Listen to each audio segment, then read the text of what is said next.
اللهم صل على محمد وآل محمد. اللهم صل على محمد وآل محمد.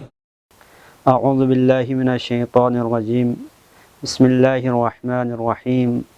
قال اللہ تبارک و تعالی فی کتابہ المجید: وَلَقَدْ كَرَّمْنَا بَنِي آدَمَ وَحَمَلْنَاهُمْ فِي الْبَرِّ وَالْبَحْرِ وَرَزَقْنَاهُمْ مِنَ الطَّيِّبَاتِ وَفَضَّلْنَاهُمْ عَلَى كَثِيرٍ مِّمَّنْ خَلَقْنَا تَفْضِيلًا. ارشاد باری تعالی ہے، ہم نے آدم کی اولاد کو عزت دی اور خشکی اور دریا میں اسے سوار کیا، اور ہم نے انہیں ستھری صاف چیزوں کے رزق دیے اور اپنی بہت سی مخلوقات پر انہیں فضیلت عطا کی. تو اس آیت میں پروردگار عالم نے کرامت انسانی کو بیان کیا ہے. ہم نے دیکھنا یہ ہے کہ کرامت انسانی کا مطلب کیا ہے، کرامت انسانی کسے کہتے ہیں. یہ کرامت جو انسان کو حاصل ہوئی ہے، یہ کرامت اس کی ذاتی کرامت ہے یا اکتسابی کرامت ہے. یہاں پر پروردگار عالم نے فرمایا ہم نے آدم کی اولاد کو کرامت عطا کی ہے. تو یہاں کرامت سے مراد کرامت ذاتی ہے. یہ وہ کرامت ہے جو انسان کی فطرت کے اندر موجود ہیں. جیسا کہ علماء نے ارشاد فرمایا کہ یہاں کرامت سے مراد انسان کی عقل ہے، کرامت سے مراد انسان کا اختیار ہے. یہ عقل اور اختیار جس کو پروردگار عالم نے انسان کو دیا ہے، اس عقل کے ذریعے انسان خدا کو پہچان لیتا ہے. اسی عقل کے ذریعے خدا کے رسول کو پہچانتا ہے. اسی عقل کے ذریعے ائمہ معصومین علیہم السلام کی معرفت حاصل کرتا ہے. تو یہ عقل وہ عظیم چیز ہے جس کے بارے میں روایات میں آیا ہے جب آدم کی خلقت ہوئی، آدم کو خلق کیا تو حضرت آدم علیہ السلام کو 3 چیزوں میں سے ایک چیز کے اختیار کرنے کا کہا گیا.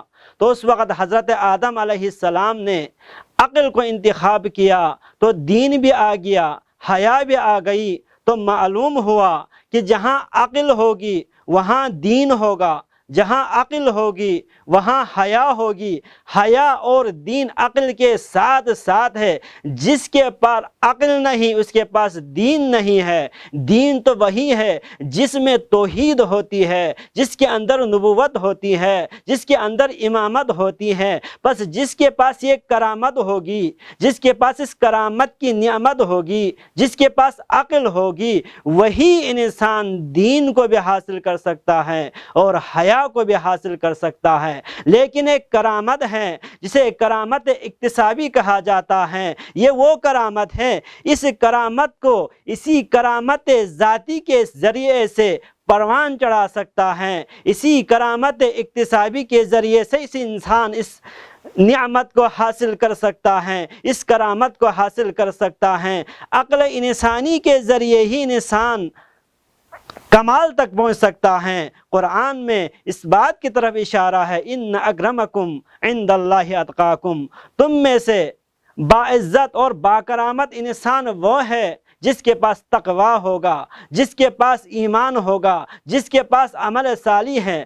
پس انسان کا تقوی اور انسان کا عمل صالح اور انسان کا ایمان انسان کو اس کرامت کے کمال تک پہنچا سکتا ہے جسے کرامت اکتسابی کہا جاتا ہے. بس ایک کرامت ذاتی ہیں، جسے عقل کہا، اختیار کہا، انا ہدیناہ السبیل اما شاکرا و اما کفورا، ہم نے ہدایت تو کر دی ہے، ہدایت کا راستہ تو بتا دیا ہے، یہ انسان کا اپنا اختیار ہے، انسان کی اپنی مرضی ہے وہ کس راستے کو انتخاب کرے، چاہے وہ شکر کا راستہ اختیار کرے، چاہے وہ کفر کا راستہ اختیار کرے، یہ انسان کی اپنی مرضی ہے۔ انسان کو اپنے کرامت ذاتی کو محفوظ رکھنے کے لیے، اس کرامت کو قائم رکھنے کے لیے، کمال تک پہنچنے کے لیے انسان کے لیے ضروری ہے کرامت اکتسابی کو حاصل کرے، تقوی الہی اختیار کرے اور سیدھے راستے کو انتخاب کرے، تاکہ وہ کرامت ذاتی ہیں وہ کرامت ذاتی اپنے عروج تک پہنچ جائے۔ لیکن اس کرامت کو ختم کرنے کے لیے انسان کے پاس ایک ایسی صفت ہے، اگر وہ صفت اگر انسان اختیار کرے تو جو کرامت اللہ نے انسان کو دی تھی، جو عقل اللہ نے انسان کو دی تھی، جس عقل کے ذریعے انسان کمال تک پہنچ سکتا تھا، اگر اس عقل کو ختم کرنے والی کوئی صفت اس کے ساتھ آ جائے تو اس انسان کو جو الہی منصب کے قابل ہو سکتا ہے اس کو اسفل السافلین تک لے آتا ہے۔ وہ ہے انسان کی غفلت۔ یہ غفلت انسان ایک ایسی صفت ہے جو انسان کو کرامت انسانی سے خارج کر کے حیوانات اور جانوروں کی صف میں لا کھڑا کر دیتی ہیں۔ تو انشاءاللہ ہم نے یہ بیان کرنا ہے کہ یہ غفلت جو انسان پر طاری ہو جاتی ہیں، وہ غفلت کی وجہ سے انسان اپنے کرامت انسانی اور ذاتی اور اکتسابی کو کھو بیٹھتا ہے۔ والسلام علیکم۔ اللهم صل على محمد وآل محمد، اللهم صل على محمد وآل محمد۔